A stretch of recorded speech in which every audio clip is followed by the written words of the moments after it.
Good morning, good afternoon, everyone. My name is Daphne Asteriadis, and I'm an associate with CAQH Core.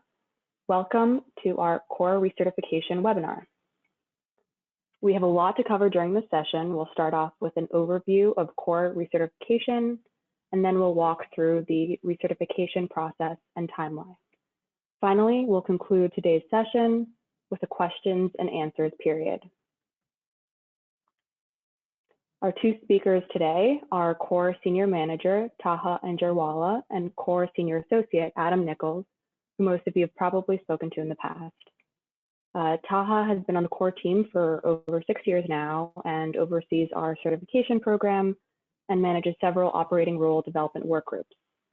Adam has been at Core for 4 years and serves as the main point of contact for the Core certification process. I'd like to mention a few housekeeping items. A copy of the slides and the webinar recording will be emailed to you tomorrow afternoon. However, you can also download the slides now on the dashboard on the right of your screen. I also want to encourage you to submit your questions at any time during the webinar by typing them into the questions panel on your dashboard. So let's get started. I'd like to hand the call off to Taha. Taha?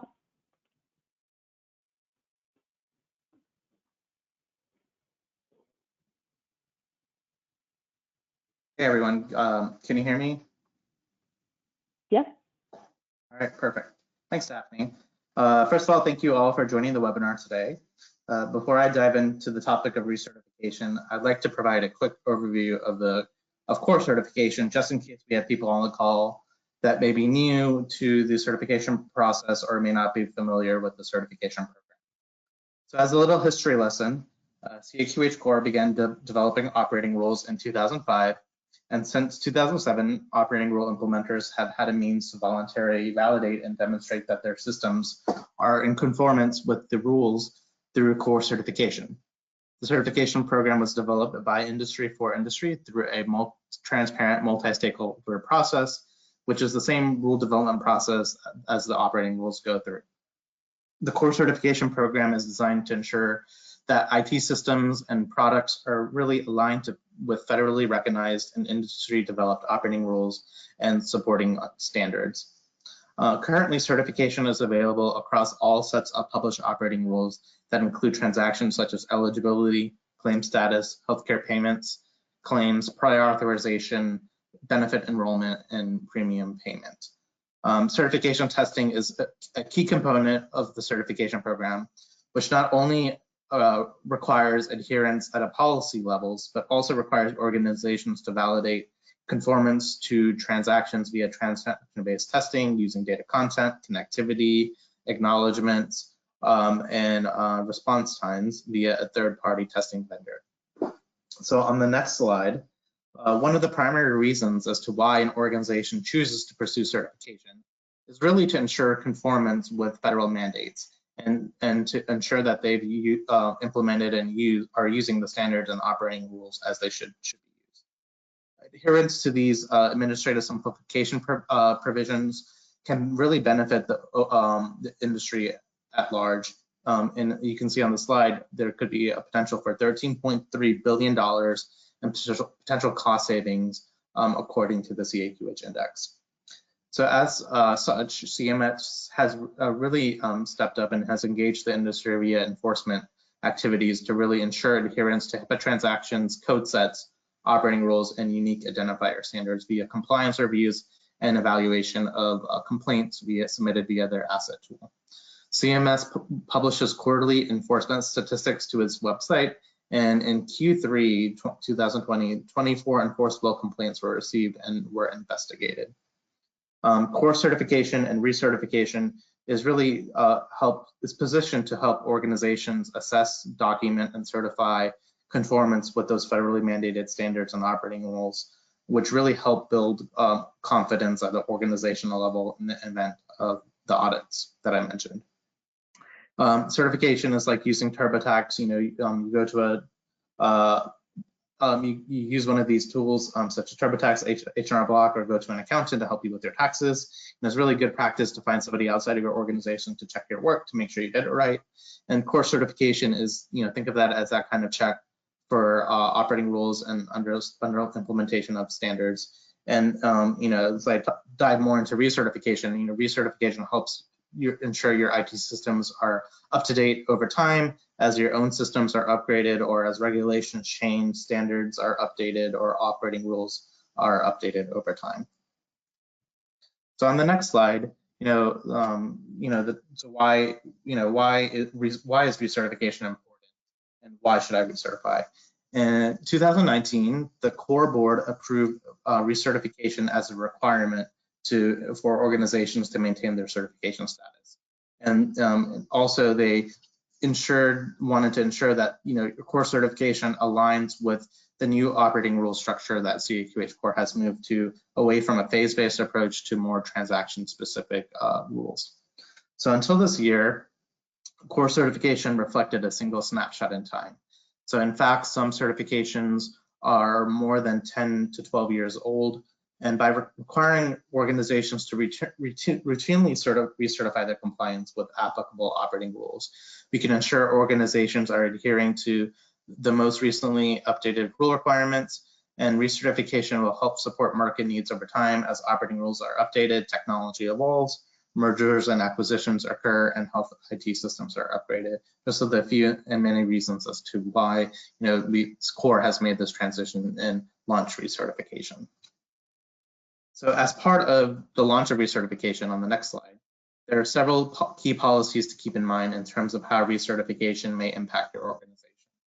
In terms of timelines, core certified entities will be required to recertify every 3 years. Recertification renewals may occur at any time during the calendar year and based off the initial year of core certification. So after communicating your intent to recertify, recertification testing must be completed within 180 days or 6 months. So if there's a lapse in renewing your certification, Core will then proceed with engaging in an organization in the decertification process. To help keep costs low and support organizations as they align all their certifications during their recertification cycle, the cost for recertification is half the initial core certification fee. So we reduce that to help alleviate some of that cost burden. And the last item that is that any updates to the core operating rules will be incorporated within the recertification process. So at a minimum, entities must implement versions of operating rules that have been published 24 months prior to their core seal renewal date. So this means that as organizations approach their recertification dates, they must consider it and evaluate if they will need to implement any new or updated rule requirements in order to recertify. So on the next slide, I'd like to, now that I've provided an overview of the recertification program, I'd like to map out what, the best path approach your organization can take when engaging in recertification. So these steps may look very similar to the path that your organizations have taken when you completed your initial certifications. So this approach starts with a reassessment of the operating rules. As I mentioned on the last slide, if you're due for your recertification and the operating rules were updated 2 years ago, your organization will be expected to recertify on the updated rule set. The second step involves analysis of your internal systems to identify any gaps and ensure alignment with the operating rules. Step 3 is to engage any internal resources or your trading partners to help to start the project. And then we would like you to communicate to CAQH Core your plans to start recertification. The fourth step would be to begin remediating your systems by either working internally or with trading partners. And after your systems have been remediated, step 5 would be to perform recertification testing. That way your organization can assure, validate, and showcase its efforts with operating rule implementation and continued compliance. And recertification testing, after recertification testing is completed, step 6 involves submission of additional application materials to Core to finalize your recertification. And looking at step 7, in order for your organization to maintain its certification status, recertification is renewal for recertification is required every 3 years. And over the remaining course of today's webinar, we will be hearing from Adam Nichols, Core Senior Associate, who will kind of walk us through each of these steps in more detail. So now I'd like to hand the call over to Adam to kind of walk us through these steps. Thanks, Taha. Next slide, please. As mentioned, I'd like to dive into the step-by-step components of the core recertification process and testing. As illustrated in this slide, there are currently 7 different operating rule transaction sets that organizations can recertify on, including the regulatory adoption status of each. Earlier this year, CORE transitioned the operating rule sets from a phase-based approach to a transaction-based approach, bundling data, content, infrastructure, and connectivity under each transaction. This makes it easier for organizations to recertify as it isolates testing by the transaction type. Next slide, please. During the pre-recertification and system evaluation, organizations should review and understand the requirements of the operating rules and the scope, resources needed to adopt and implement the rules. A very important resource that CAQH Core offers is the Analysis and Planning Guide. There's a separate guide for each transaction, and we offer these for every operating rule set, as mentioned in the previous slide. These guides have separate tools within, offering both quick assessment and drill down options. You can do a quick assessment with a simple checks of yes or no to validate whether a general operating rule applies, such as, does my organization conduct real-time or batch? Or you can use it to drill down to where you can check the operating rule requirements line by line to determine whether they apply. And if yes, it is a business or a technical impact. The drill down tool also prescribes remediation strategies such as making a software change, business process change, or even flagging an education or communication opportunity where you may need to engage with another department within your organization or possibly a trading partner. This tool helps you map touch points between systems and business processes to streamline implementation of the operating rules. Next slide, please. So the next step in the process is, after completing an internal assessment, you will need to submit a core recertification application form. This signifies that you are prepared to recertify on the operating rule sets and commit resources to pursue recertification. Organizations will have 180 days to complete testing for recertification after submitting the core recertification application form. Next slide. So when looking to remediate your product or solution in preparation for core recertification, there are many free and accessible tools available to you. In addition to the Analysis and Planning Guide, CAQH Core offers other tools that can be found on the CAQH Core process page, such as the CAQH Core Master Test Suites, which are transaction-specific documents that specify test scripts that must be met in the recertification testing, and the Master Testbed Data, which is really dummy data that must be used in the recertification testing. If any questions arise when working to understand the CAQH Core operating rules, the core certification team would be happy to set up a call. Next slide, please. So the next step in the process is performing recertification testing. After an organization resolves any gaps identified in the preparation for core recertification testing, they should proceed to create a testing account with a CAQH Core authorized testing vendor. Once a core certification testing account has been created, the core team can walk the organization through navigating the test site. Next slide, please. So looking at this slide and looking at the in performing the recertification testing, there are 3 different types of test components core recertification testing applies to: transaction-based testing tasks, uploading documentation, and attestation-based tasks. So looking at the first one, the transaction-based tasks involve setting up a connection with their authorized CAQH Core third-party testing vendor and testing for the transactions associated with the operating rule set for which you are pursuing. The next one is uploading documentation, which requires that the organization undergoing testing upload appropriate documentation applicable to the operating roles. Examples include companion guides, communication log files, and notices of regularly scheduled downtimes. And finally, attestation-based tasks involve attesting for current or planned conformance to the operating rules for which the organization is testing for. Moving on to the next slide. So when testing for core recertification, there may be certain testing tasks that are not applicable to your business.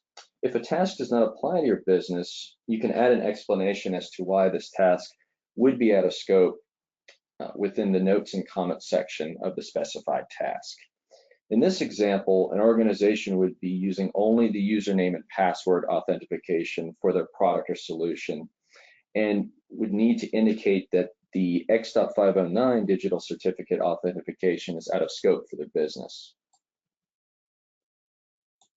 Next slide, please. So coming into the end of the core recertification process, once an organization successfully completes core recertification testing, a HIPAA attestation form must be submitted for each of the core operating rule sets tested on. All organizations that operate under the CAQH core operating rules are assumed to be HIPAA compliant. Organizations pursuing recertification on the operating rules will be asked to attest to this fact when completing and signing a HIPAA attestation form. Next slide, please. So last but not least, based on when you were last completed the core certification as an organization, take note of the illustration on the slide for when the organization is required to recertify. For example, if your last core certification was completed in 2014 or earlier, you were required to recertify by the end of 2021. I'll now hand the call off to Daphne. Thanks, Adam. So we'll take a brief pause in the presentation to hear from everyone tuning in today. So what barriers do you face when considering pursuing core recertification? You can select any options that apply. We're all on the same team here, and we want to figure out how we can best support you through this process. I'll give you all a few more seconds to respond before I close the poll and move us right along into Q&A.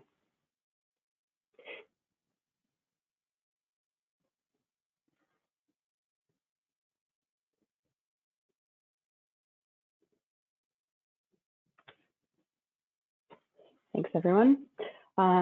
So I'd like to remind you all to please submit your questions by typing them into the questions panel on your dashboard.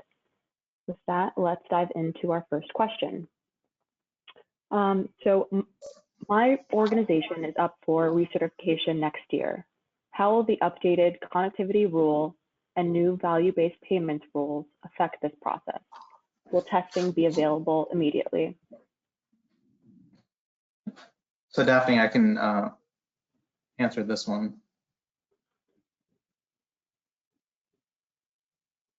Can you hear me? Yeah, thanks. All right. So definitely a really good question. So once the new value-based payment rules and the updated connectivity rules are published and available for implementation, as I mentioned earlier, the organizations going through recertification won't be required to recertify those rules until after 24 months, so after 2 years after those rules published. So if we go according to the timeline, and hopefully those rules will be approved and published, beginning of end of 2020, beginning of 2021. So those organizations recertifying are coming up for recertification in 2023 will be impacted and will have to recertify on the updated value-based payment rules and updated connectivity rules. And along the lines of the question of when certification may be available, so it may take probably by end of, if I had to guess, by end of next year, as to when we would actually have a certification test site ready for certification on that rule set. And again, once certification is ready, then any organization can have the option to include those updated requirements as part of the recertification, but as an option. But as to who's required to recertify on those updated rule sets would be those organizations in the 2023 timeframe. So just to clarify here, anyone who's recertifying next year prior to the test suite becoming available, when will they have to undergo recertification in these newly updated transactions? Yeah, so that would be on their next recertification cycle. So if anyone in 2021 would be 2024 would be when they have to recertify on the updated rules. Wonderful, thank you. Next question. Can I certify for one transaction at the same time I recertify for another? Adam, you want to take that one? Yes, I'd be happy to. Yes, so you can, as an organization, test for a variety of different operating rule sets at one time. And what we can do on the core certification side is set up a call with your organization to better understand the requirements and better understand which operating rule sets you plan to pursue for recertification.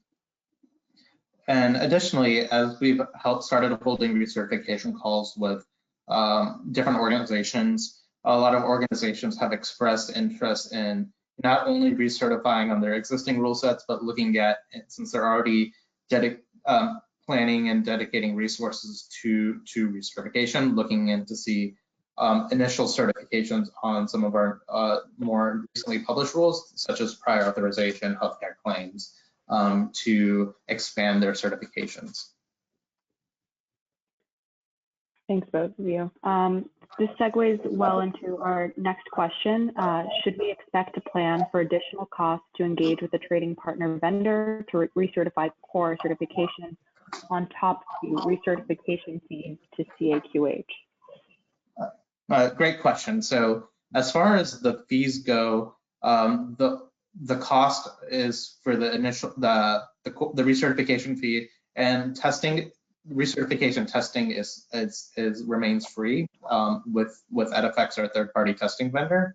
There may be some planned costs or that you may need to budget internally, as far as looking at development work, things like that. As far as kind of externally, the only cost would be for the recertification application. Thanks, Taha. We have another question on the timeline for recertification here. Can you elaborate on the 180-day recertification period? This organization is planning to recertify by the end of 2021 as an entity that last certified in 2013, 2014. So what would this timeline look like for them? So Daphne, do you mind going back to the timeline slide? So given that the 180-day window is hopefully the ideal goal around that is to ensure that your certification is completed within 6 months. So by end of 2021, so you can start at any time during the year and complete it by the end of the year. But we can definitely work with you on a case-by-case basis if you may need more time to complete your certification. So we would be happy to kind of jump on a call and talk to this organization after the call to kind of see kind of what their time frame may look like and work with you on seeing if we could grant an extension or not. I think we have time for 2 more questions here. Where do I find a dictionary for the lingo when I'm filling out the certification? Can you repeat that question, Daphne? Where can I find a dictionary for the lingo when I'm filling out the certification form? So We have all our resources available on our website. So if you navigate to the core certification process page, we've mapped out all the different steps for organizations to really, step by step, all the different forms, all the different links that you may need to complete the recertification process. And again, we would also be happy to set up a one-on-one call with any organization to kind of help them walk through and make sure they feel comfortable with the process for recertification. Yeah, absolutely. So our final question, we act as a gateway for our data provider organizations. How would this affect our recertification? So probably would need a little bit more information from the organization. So we can follow up via email for that particular to that particular organization. Yeah, wonderful. And to that end, if you have any questions at all, please don't hesitate to reach out to Adam, Taha, or the rest of our staff. We're here to help. So with that, we can wrap up our Q&A. Before we end today's session, I quickly wanted to share some of the benefits of joining CORE as a participating organization. So as many of you know, our operating rules and certification suites are all drafted and developed by a multi-stakeholder group of over 110 participating organizations. So truly the most meaningful part of joining CORE is that you help drive the rule development efforts that really help bring the industry forward. So if you or any other subject matter experts in your organizations are interested in having a say in this process and want to get involved, please reach out to us. So with that, I want to thank you all for joining us today. Once I end today's session, you'll have an end of the webinar survey to fill out.